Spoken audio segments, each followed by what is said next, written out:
চলছে, আবার সেই কাঠ দিয়ে বাংলাদেশটাকে আবার উত্তেজিত করার চেষ্টা করতেছে। আল্লাহর কসম, যদি এই নাটক চলতে থাকে, মাথার পাগড়ি মাথায় বেঁধে আবার লাভবো ইনশাআল্লাহ। বাংলাদেশে আর এরকম নাটক চলতে দেওয়া হবে না। বারবার উলামায়ে কেরাম রক্ত দিবে, আর উলামায়ে কেরামদেরকে নাটকের প্রধান চরিত্র নিয়ে আপনারা বসাইবেন, ফিডের চামড়া তুলে ফেলবো ইনশাআল্লাহ।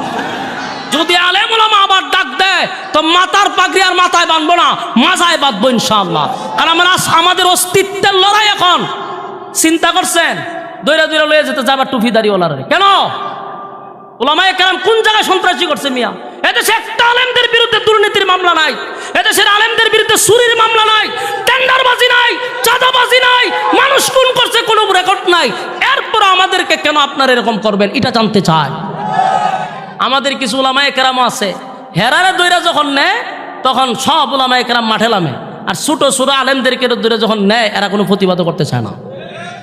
বড় বড় হাস্তিদেরকে বলবো, আপনারা দৈরা নিলে আপনারা নেতা হয়ে গেছেন গা, আলেমরা আপনার জন্য আন্দোলন করে মাঠে নামে। আর যখন সাধারণ কোনো আলেমদেরকে দৈরা নেয়, এর ভূমিকা না, এরা রাজনীতি নিয়ে ব্যস্ত, এরা চেয়ার নিয়ে ব্যস্ত, তার জাতিভাইকে দৈরা দৈরা নিতেছে, এদের কোনো ভূমিকা নাই। জাতি এই গাদ্দারি কিন্তু সহ্য করবে না, কথা এখন ঠিক। সম্মানিত সুধী, তাই আমি আপনাদের কাছে স্পষ্টভাবে বক্তব্য দিচ্ছি, নিজেকে আগে তৈরি করেন। আপনার খরচ করা লাগবে না, আপনার জন্য মানুষ খরচ করবে। হাদির মতো জীবন গড়েন, এমন জীবন করো হে গঠন, মরিলে হাসিবে তুমি কাঁদিবে বাবা। কারণ পৃথিবী আমাদেরকে থাকতে দিবে না, এই জায়গাতে থাকার জায়গা নয়। 100% আজ হোক কাল হোক মরতে হবেই, কতক্ষণ ঠিক। আপনি একটা বিষয় সবাই একমত যে মরতে হবে। আমরা দেখেন খ্রিস্টান কন, হিন্দু কন, বুদ্ধ কন, যত ধর্ম আছে সবাই একটা জায়গায় গিয়া একমত যে মরতে হবে, কতক্ষণ ঠিক। মরণ লাগবে, তো মরতে যেহেতু হবেই, কুত্তাও মরে, বিলায়ও মরে, আমিও মরলাম, তো কি হইল? আল্লাহ আমাদেরকে বানাইছে সৃষ্টির শ্রেষ্ঠ, আমাদের মরণ কেন কুকুর বিড়ালের মতো হবে? কতক্ষণ আমরা মরব তো বাদশার মতো মরব, হাদির মতো। এরকম মরণ যদি আল্লাহ দিত, আমি বললাম আমার আল্লাহ লয়ে যান আপনি। এরকম মরণ পৃথিবীতে আর কয়জনের ভাগ্যে জুটে বলেন? কার ভাগ্যে জুটে এমন মরণ? আমি মরলে যদি এরকম রাত্রে গিয়ে আমার কবরে কান্দায় মার কইতাম, আল্লাহ আপনি আমার নিয়ে যান, আমার এরকম একটা মরণ দেন আপনি, এরকম মরণ তো আমাদের কবলে আসবে না। এই জন্য এমন জীবন গঠন করেন, আপনি কবরে যাবেন হাসতে হাসতে, মানুষ আপনার জন্য কাঁদবে।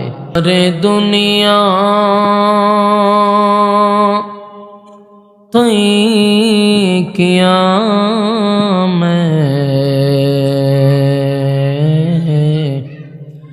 मिसल दो देखा नहीं, तेरी मानंद खूबसूरत चांद भी होता नहीं, बलगल उला बिकमालिही कशवत तुझा बिजमालिही हसनात जमिया खसालिही सल्लो। मदीना मदीना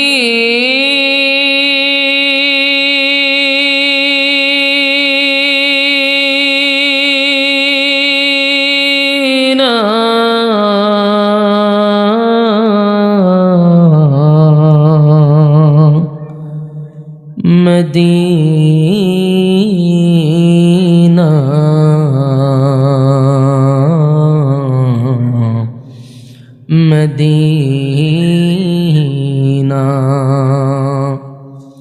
मदीना मदीना मोमिनों की गुनगुना है दीदारे मदीना, आशिकों की तमन्ना है बलगल औला بكماله كشف الدجى حسنت جميع خصاله صلوا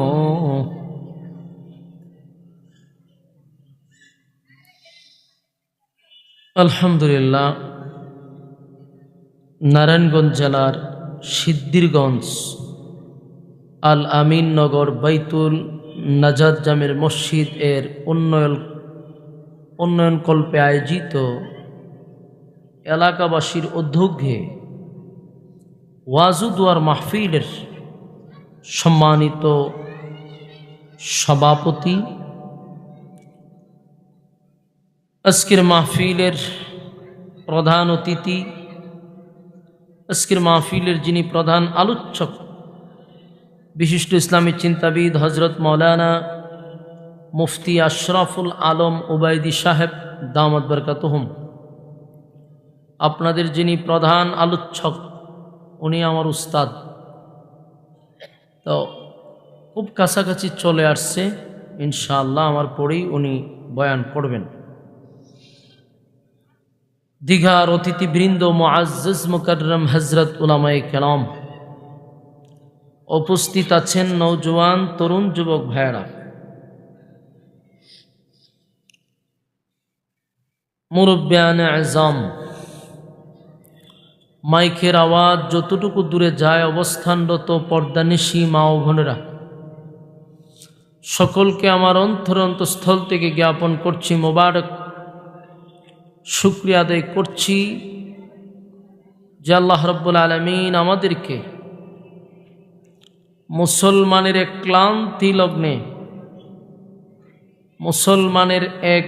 ক্লান্তি লগ্নে কিন্তু আল্লাহ রাব্বুল আলামিন এদের মাঝখান থেকে আমাদেরকে কতটুকু মহব্বত করছেন, ভালোবাসছেন, যে ফিতনাত থেকে হেফাজত করে আল্লাহ আমাদেরকে একটা সুন্দর মজলিসে আলেমদের সহবতে আসার তৌফিক দান করেছেন। এটা আল্লাহর পক্ষ থেকে বহুত বড় এক নিয়ামত, কারণ আল্লাহ যাকে ভালোবাসে ওই সমস্ত বান্দাদেরকে দ্বীনের কাজে লাগায় রাখে। মোবাইল সাইলেন্ট করেন। সম্মানিত সুধী, তাই আমরা এখানে বসতে পেরে আসতে পেরে খুশি, জন্য শুকরিয়া আদায় করি আবার আলহামদুলিল্লাহ। লক্ষ কোটি দুরুদ এবং সালাম আল্লাহর সৃষ্টির প্রধান আকর্ষণ জনাবে মুহাম্মদুর রাসূলুল্লাহ সাল্লাল্লাহু আলাইহি ওয়াসাল্লামের উপর। আমি আল আমিন নগরের আশপাশে যারা মাহফিলের উদ্দেশ্যে ঘর থেকে বাহির হয়েছেন, যারা ঘর থেকে বাহির হয়েছেন কিন্তু রাস্তাঘাটে একেবারেই অনর্থক বেহুদা সময়টুকু নষ্ট করছেন, বিনয়ের সাথে বলবো প্যান্ডেলে চলে আসুন। কারণ আগামীকাল যদি আমরা বেঁচে থাকি, আগামীকাল যদি আমাদের হায়াত থাকে, তাহলে আমরা আড্ডা মারতে পারবো, গল্প করতে পারবো, কিন্তু এই মাহফিলটাতে আগামীকাল বেঁচে থাকলেও আসতে পারবো না। কারণ আগামীকাল এই মাহফিল আর হবে না। আমি হবিগঞ্জ থেকে আপনাদের এখানে আসবো না, আপনারাও এখানে বসবেন না, কিন্তু আড্ডা এবং গল্প বেঁচে থাকলে আপনি করতে পারবেন। কারণ এটা যাদের অভ্যাস, যাদের খাসলত সময় অপচয় করা, যাদের অভ্যাস বেহুদা সময় নষ্ট করা, আড্ডা মারা, গল্প করা, এই সুযোগটা আপনি কালকেও পাবেন যদি আজরাইল আপনারে না ধরলে তো ভালোই আছেন, আর যদি না ধরে তাহলে আপনি আড্ডা মারতে পারবেন। আর দুইরা যদি লায় তো সারছেও জনমের সাইজ করবো নিয়ে আসে। এই জন্য মেহরবানি করে আমরা প্যান্ডেলটার ভিতরে বসে যাই। মাজালিসুল কোরআন, মাজালিসুল্লাহ, এই কোরআনের মজলিসে আমরা যতটুক পারি আমাদের দায়িত্ব নিয়ে বসার চেষ্টা করব ইনশাআল্লাহ। যতক্ষণ বসা থাকবেন নাজালাত আলাইহিমুস সাকিনা, উপর থেকে সাকিনা রহমত নাজিল করবে। সুবহানাল্লাহ। যিনি আপনারা কোন সময় সুবহানাল্লাহ এখন ঠাড়া বললে, আমি যদি ওইটা উপর থেকে ঠাড়া পড়বো তখন কি সুবহানাল্লাহ কইলে নিলে উপর থেকে রহমত নাজিল হইব, এখানে যদি সুবহানাল্লাহ না থাকে তাহলে ঠাড়া বললে নি সুবহানাল্লাহ আছে। আজীব খারবার সারবার। বসেন বসেন। যতক্ষণ বসা থাকবো রাসূলের বাণী যে তোমাদের উপরে সাকিনা রহমত নাজিল হবে। সুবহান। আশপাশে আপনারা কয়েল ধরাইছেন না আবার? হ্যাঁ, ওই যে কয়েল পিছনে, এটা খুব মারাত্মক একটা সমস্যা। আপনারা কোনো বক্তার সামনে কয়েল রাখবেন না। কইলাম বলে আধা কিলো দূরে নিতে, এরপরে কয়েলটা আমার কাছে রাখছে। কয়েল কোনো কাছে রাখেন না। আমার পরে আপনারা কয়েলের কোম্পানি দিয়ে দিয়ে নিন, অসুবিধা নেই, এখন দিয়েন না। বসেন ভাই, যারা দাঁড়িয়ে আছেন আপনাদেরকেও বলছি বসে যান। একটা কর্তৃপক্ষ মাহফিল করতে গিয়া কত যে কষ্ট, রাত দিন অক্লান্ত পরিশ্রম, 1 বছর আগে ইনভাইট করছে, এই আয়োজন করছে, আর আপনারা রাস্তাঘাটে সময়টুকু নষ্ট করলেন। তো যারা নেক্সট টাইমে এই আয়োজনগুলো করবে তাদের তো আর আগ্রহ উৎসাহ থাকে না। এজন্য এদের আগ্রহ উৎসাহ যেন নষ্ট না হয়, দায়িত্ব নিয়ে আমরা কাজ করব ইনশাআল্লাহ। আসুন, যেহেতু আমার পরেও একজন সুনামধন্য আলোচক আমার উস্তাদ মোহতারাম মুফতি আশরাফুল আলম উবাইদি সাহেব চমৎকার কথা বলে থাকেন, তো হুজুরের বয়ান আপনারা শুনবেন। এর আগে আমি আপনাদের সামনে কিছু কথা উপস্থাপন করতে চাই। আল্লাহ রাব্বুল আলামিন যেন আমাকে বলার তৌফিক দান করে, আপনাদেরকে শ্রবণ করার তৌফিক দান করে, আমিন। আমি একটা সূরা আপনাদের সামনে কমপ্লিট তেলাওয়াত করছি। সূরাটার নাম হলো সূরায়ে জিলজাল, কিন্তু এর বাংলা অর্থ হইল ভূমিকম্প। বলুন কি কম্প? ভূমিকম্প। বাংলা অর্থই হলো ভূমিকম্প। তার মানে ভূমিকম্প নামক একটা সূরা আল্লাহ নাজিল করছে। তো এই ভূমিকম্প কিন্তু আমরা যেভাবে ভূমিকম্প মনে করি এই ভূমিকম্প না। অনেক সময় আছে না, এক মাঝে মধ্যে ভূমিকম্প হয়, আবার অনেক নেতা জমিনও নামলেও ভূমিকম্প হয়। আমি কিন্তু এই ভূমিকম্পের কথা কইতেছি না। এটা এমন একটা ভূমিকম্প হবে যেই ভূমিকম্প নামক সূরা নাজিল করছে। মাঝে মধ্যে 5 সেকেন্ড 6 সেকেন্ড যে ভূমিকম্প হয় এই ভূমিকম্প না। নেতা নামলে যে ভূমিকম্প জমিনে শুরু হয় এই ভূমিকম্প না। এটা হলো ইজা জুলজিলাতিল আরদু জিলজালাহা। এটা এমন একটা ভূমিকম্প হবে যেই ভূমিকম্পের কারণে জমিনে জালজালা শুরু হবে। ভূমিকম্প আল্লাহ একটা জমিনে দিবে, কিন্তু বড় ভূমিকম্পের আগে ছোট ছোট ছোট ছোট ভূমিকম্প জমিনে হবে। তো ওই ছোট ছোট ভূমিকম্পগুলো বড় ভূমিকম্পের আলামত। মানুষ সেখান থেকে যেন শিক্ষা গ্রহণ করে যে আল্লাহ যে বলছে ভূমিকম্প দিবে, আর যেই ভূমিকম্পের কথা আল্লাহ বলছে ওই ভূমিকম্প দিলে জমিন আর জমিন থাকবে না, আসমান আর আসমান থাকবে না, সূর্য চন্দ্র গ্রহ নক্ষত্র পাহাড় পর্বত সাগর নদী নালা খাল বিল কীট পতঙ্গ যা আছে সব তছনছ হয়ে যাবে। তো এত বিশাল আকৃতির ভূমিকম্প যে আল্লাহ দিব, আমরা দেশে তো রামবামের অভাব নাই, নাস্তিকের অভাব নাই, অনেক কিছু বিশ্বাস করতে চায় না। এই জন্য আল্লাহ মাঝে মধ্যে লাড়া দেয়, দিয়া হয় দেখছত নি, কয়েক সেকেন্ড দিলাম এতেই তোদের অস্তিত্ব নাই। আর যে সময় বড় ধাক্কা দিমু এই সময় আর জমিন থাকবে না, আসমান ভাঙ্গা পড়ব, সূর্য পৃথিবীর থেকে 13 লক্ষ গুণ বড়, এটা টুকরা টুকরা হয়ে যাবে। তো সামান্য ভূমিকম্প মাত্র হয়, এতেই দেখছেন অবস্থা কি হয়। 9 মাত্রার ভূমিকম্প যদি ঢাকা শহরে হয়, লক্ষ লক্ষ মানুষ কয়েক সেকেন্ডই মারা যাবে। বুঝতেছেন কথা?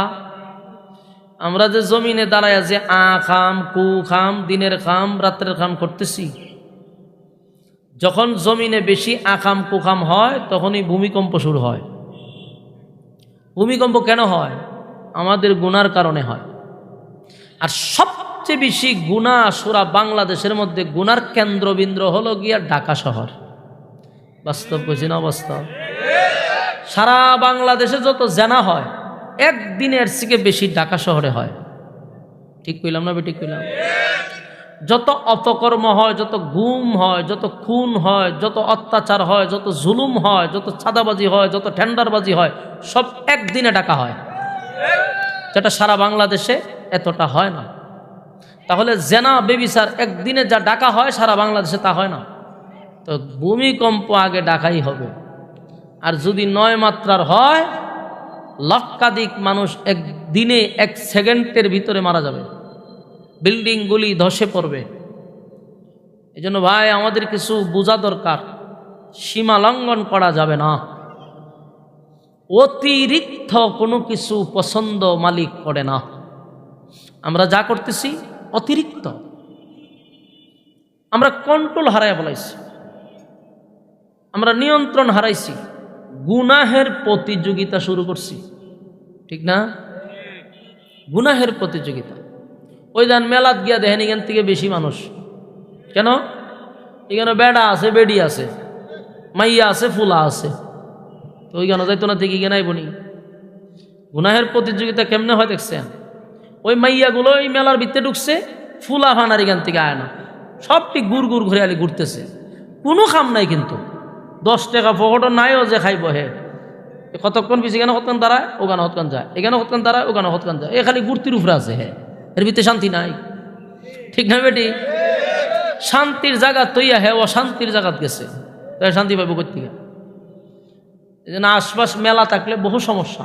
এই মাইয়াগুলাও মেলাতে ঢুকে, আর ফুলা ভানগুলো এই মেলার ভিতরে ঢুকে, আর বাইর না। আল্লাহ হেফাজত করুক, আমিন। তাহলে এখানে মাহফিল তোরা তুই কেন গিয়ে সেটা দলা হইছস, সব গিয়া দেখেনি কেন, কোনো কাম নাই গিয়া দেখেন। এখানে কতক্ষণ দাঁড়াইছে, শান্তি নাই তো এক জায়গায় দাঁড়ায় না, সারাটা দুনিয়ায় ঘুরতেছে। এটা হলো শান্তির জায়গা, এখানে বসেন না। আমি কি কথা বেঠিক কইছি? আপনাকে পরীক্ষা করে দেখতে পারেন। আমি এদিকে আইছি তো এলে দেখলাম যে কেন হইতেছে মাহফিল, এর থেকে বেশি মানুষ হইল কেন? তো গুনাহের প্রতিযোগিতা যেখানে, এখানে মানুষের সমাগম বেশি। নেকির প্রতিযোগিতা যেই জায়গায়, সেখানে মানুষের সমাগম খুব কম।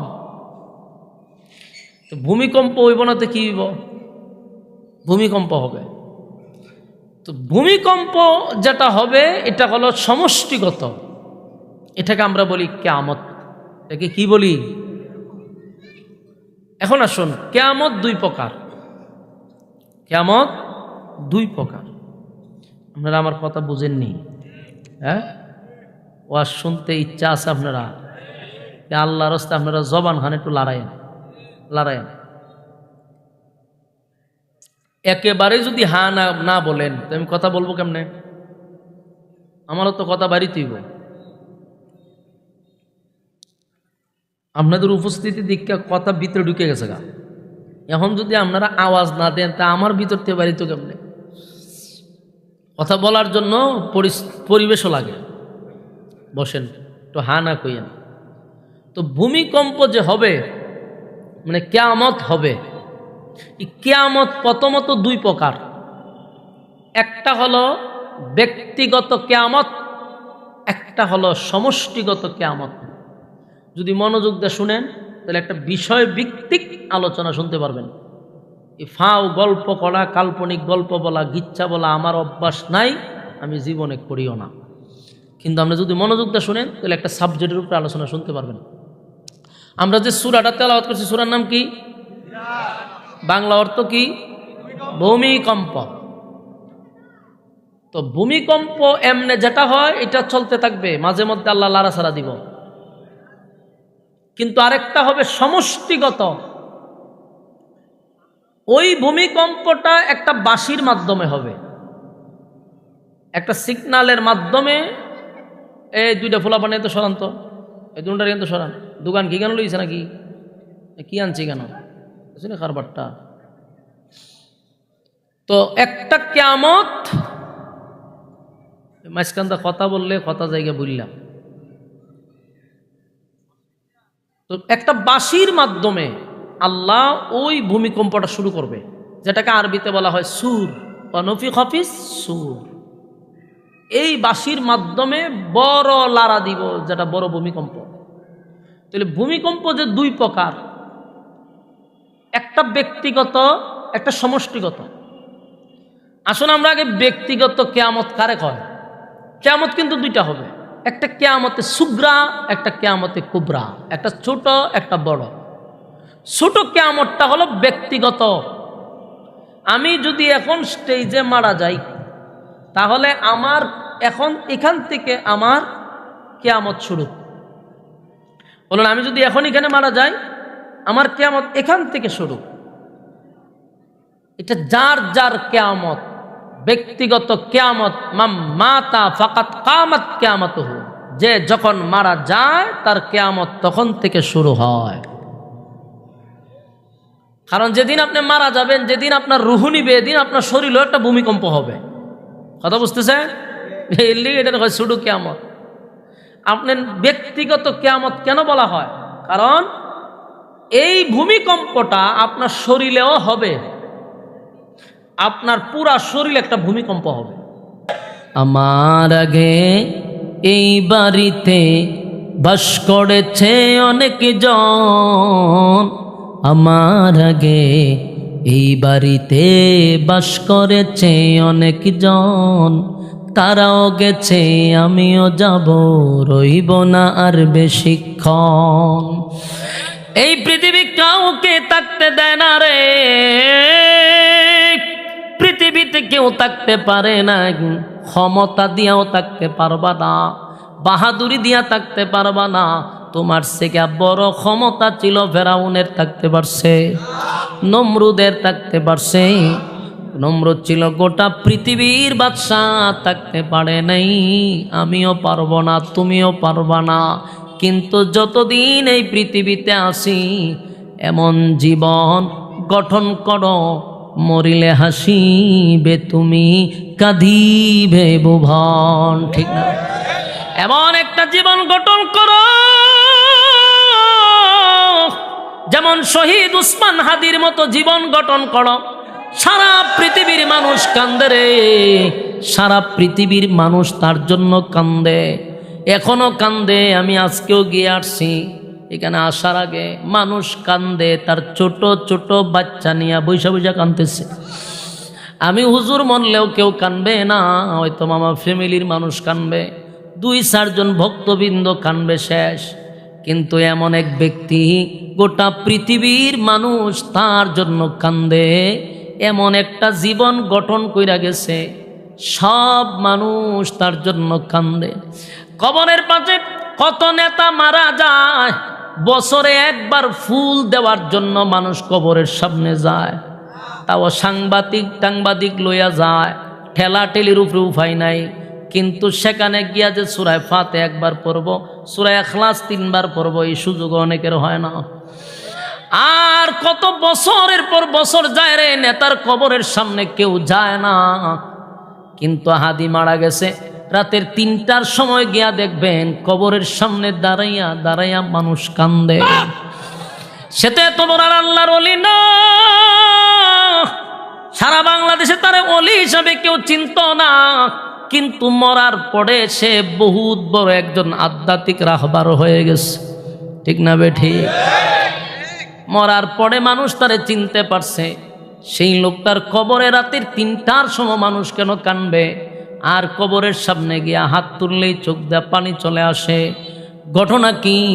এমন জীবন সে গঠন কইরা গেছে, সে হাসতে হাসতে জান্নাতে চলে যাবে, আর আমরা তার জন্য কাঁদি।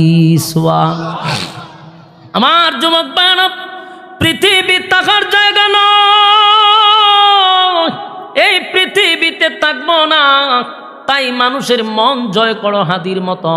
যারাই আগামীতে নেতা হবেন, হুমকি ধুমকি দিয়া মানুষের মন জয় করা যায় না, টাকা দিয়াও মানুষের মন জয় করা যায় না। দেখছেন নি হাদির কোনো টাকা ছিল? উল্টা মানুষ পকেটে টাকা বইরা দিয়া গেছে। আপনি যখন সৎ হবেন, আপনি যখন মানুষের ভালোবাসা পাইবেন, টাকা আপনার খরচ করা লাগবে না, আপনার পক্ষ থেকে মানুষ খরচ করে শান্তি পায়। ঠিক না বেঠি? আমরা তো এমন নেতা চাই রে, যে কোনো দলের হোক এমন নেতা চায় মানুষ যে আমরা তার জন্য খরচ করব, আমরা তার জন্য রাস্তায় গিয়া হাঁটব, তার পিছনে আমরা সময় দিব। কিন্তু এখন মানুষ নেতার সামনে যাইতে ভয় পায়। হ্যাঁ, নেতারা দেখলে মানুষ ডরায়, মাইরে লিব কোন সময় তুমি বেয়াদবি করি, মানুষ ডরায়। কেন ডরাইব তোমারে? তুমি জনগণের বন্ধু, তুমি দোকানে বইয়া চা খাইবা, সরল ভাবে চলবা। নেতাগিরি কেমনে শিখতে হয়? হাদির কাছ থেকে আগামী 100 বছর মানুষ শিখতে হবে, ঠিক কিনা? ঠিক। যারা নেতা হবেন আমি মনে করি অতীতের সব ভিডিও দেখে দেখা নিজে শিক্ষা গ্রহণ করেন। এরা কেমনে নেতাগিরি করে গেছে, ফজরের নামাজ জামাতের সহিত পড়ে তারপরে এলাম টমাটো। আমাদের নেতারা এমন আছে বছরে একদিনও ফজর নামাজ পড়ে না, ঠিক না বেঠিক? ঘুমই ভাঙে 12টার সময়, 11টার সময়, এরপরে ঘুম তুইটা ব্রাশ করতে করতে বাথরুমে যাবে, গোসল করে বাড়িতে বাড়িতে দিনের 1টার পরে রেডি হয়েছে বলে রেডি হয়েছি, আস্তে আস্তে যায়। এটার নাম নেতাগিরি নয়। ফজরের নামাজ এক ওয়াক্ত মিস করে নাই। এই যে তার ইমাম সাহেব কইল যে প্রতিদিন ফজরের নামাজ এসে শরীক হইত। হাদিস সাধারণ কোনো ছেলে ছিল না, অনেকজন আলেম ছিল, আপনারা জানেন, আপনারা অনেকে জানেন না, সে আলেম ছিল। তার হাদিসগুলো পড়া শুনছেন, এবারতগুলো শুনে দেখেন। আমি তো জানতাম না, আমি ভাবছি কলেজ ভার্সিটির ছেলে। যখন একদিন মোনাজাত শুনছে, সব বোনাস কিরে এত সুন্দর এবারত, কারণ আমরা তো পড়াটা বুঝি। আমরা দেশের অনেক লাল নীল বক্তা আছে, এর তেলাওয়াত মনে কয় যে বাইরে মেরা লাই, কোরআন তেলাওয়াত তুললে মন চায় না শুনবার, এত বাজে এবারত পড়ে, মেজাজ গরম করে লা। তা আমি সবচেয়ে বড় আশ্চর্য যে কলেজ ভার্সিটির ছেলে এত সুন্দর তেলাওয়াত করলো, আর হাদিসের এবারত জন কইছে আমার মাথা নষ্ট হয়েছে। কিরে পরে গিয়া দিয়ে আসলেই তো সে মাদ্রাসার ছাত্র ছিল, এই জন্যই ফাটার বলি হয়েছে। কথা বুঝতেছেন? যদি হালকা নাস্তিক মার্কা থাকতো তাহলে তাকে আর জীবন দিতে হতো না। উদ্দেশ্য হলো মাদ্রাসা লেভেল লাগানো ছিল, এটাই ছিল তার জীবনের শেষ।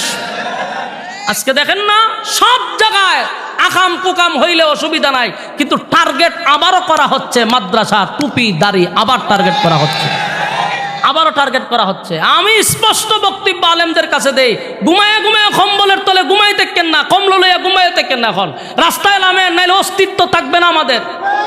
আকাম কুকাম করে সাধারণ মানুষের দৈরা দৈরা হন নাই আলেম ওলামারা। কেন? 16 বছর সবচেয়ে নির্যাতিত আমরা হয়েছি, আবারও কি নির্যাতন হব নাকি? আবার আমরা মায়ের খাইব নাকি? ফাজলামি পাইছেন? সবচেয়ে বেশি রক্ত আমরা দিছি, আবার আমরারই আপনারা সাইজ করতেছেন, দৈরা দৈরা লয়ে যায়। কোন নাকি বোম বলে ফুটছে, আশ্চর্যের কারবার। হয় মাদ্রাসাত বলে তারা বোম বানাইবার জিনিসপত্র পাইছে। এই মেয়ে, এগুলো 16 বছর দেখছি আমরা। এই কার্ড দিয়া বাংলাদেশে তারা চলছে, আবার সেই কার্ড দিয়া বাংলাদেশটাকে আবার উত্তেজিত করার চেষ্টা করতেছে। আল্লাহর কসম, যদি এই নাটক চলতে থাকে, মাথার পাগড়ি মাথায় বেঁধে আবার লাম্ব ইনশাআল্লাহ। বাংলাদেশে আর এরকম নাটক চলতে দেওয়া হবে না। বারবার উলামায়ে কেরাম রক্ত দিবে, আর উলামায়ে কেরামদেরকে নাটকের প্রধান চরিত্র নিয়ে আপনারা বসাইবেন, ফিডের চামড়া তুলে ফেলবো ইনশাআল্লাহ। যদি আলেম উলামা আবার ডাক দেয় তো মাথার পাগড়ি আর মাথায় বাঁধবো না, মাথায় বাঁধবো ইনশাআল্লাহ। কারণ আমাদের অস্তিত্বের লড়াই এখন। চিন্তা করছেন? দৈরা দৈরা লয়ে যেতে যাবার টুপি দাড়িওয়ালার। কেন? উলামায়ে কেরাম কোন জায়গায় সন্ত্রাসী করছে মিয়া? এদেশে একটা আলেমদের বিরুদ্ধে দুর্নীতির মামলা নাই, এদেশের আলেমদের বিরুদ্ধে চুরির মামলা নাই, টেন্ডারবাজি নাই, চাঁদাবাজি নাই, মানুষ খুন করছে কোনো রেকর্ড নাই। এরপর আমাদেরকে কেন আপনারা এরকম করবেন, এটা জানতে চাই। আমাদের কিছু উলামায়ে কেরাম আছে, হেরারে দৈরা যখন নেয় তখন সব উলামায়ে কেরাম মাঠে নামে, আর ছোট ছোট আলেমদেরকে দৈরা যখন নেয় এরা কোনো প্রতিবাদ করতে চায় না।